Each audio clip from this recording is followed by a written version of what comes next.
શું તમને ખબર છે વિશ્વમાં દર ત્રીજો વ્યક્તિ હાઈ બ્લડ પ્રેશરથી પીડાઈ રહે છે અને આશ્ચર્યજનક વસ્તુ એ છે કે તેમાંથી ઘણા બધા લોકોને ખબર બી નથી હોતી કે તેઓ હાઇપરટેન્શનથી પીડાઈ રહ્યા છે. નમસ્કાર મિત્રો, હું doctor Jignesh Gengadiya, MD physician અને આઈસીયુ ઇન્ટેન્સિવિસ્ટ પીપી સ્વાણી હોસ્પિટલમાં કાર્યરત છું. હાઇપરટેન્શન એટલે કે હાઈ બ્લડ પ્રેશરની બીમારી કે જેમાં લોહીની ધમનીઓમાં બ્લડનું પ્રેશર વધી જાય છે અને તેમને લીધે ધીરે ધીરે આંખ, હૃદય, કિડનીની નસો પર અસર થાય છે, જેને લીધે તમને ફ્યુચરમાં માયોકાર્ડિયલ ઇન્ફેક્શન એટલે કે હાર્ટ એટેક આવવાની શક્યતાઓ છે અથવા પેરાલિસિસ આવવાની શક્યતાઓ હોય છે.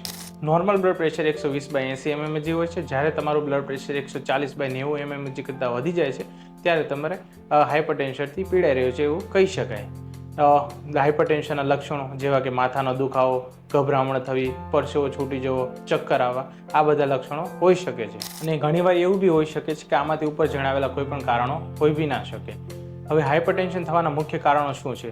તો મુખ્ય કારણોમાં જોઈએ તો ખાવામાં વધુ પડતા મીઠાનું પ્રમાણ, કે વધુ પડતા વ્યસનોનું સેવન, કે પછી ટોબેકો, આલ્કોહોલનું સેવન કરવું, એક્સરસાઇઝ કરો અને જો જરૂર પડે તો તમારા નજીકના કોઈ બી એમડી ફિઝિશિયન ડૉક્ટરની સલાહ મુજબ હાઇપરટેન્શન માટે દવા ચાલુ કરો.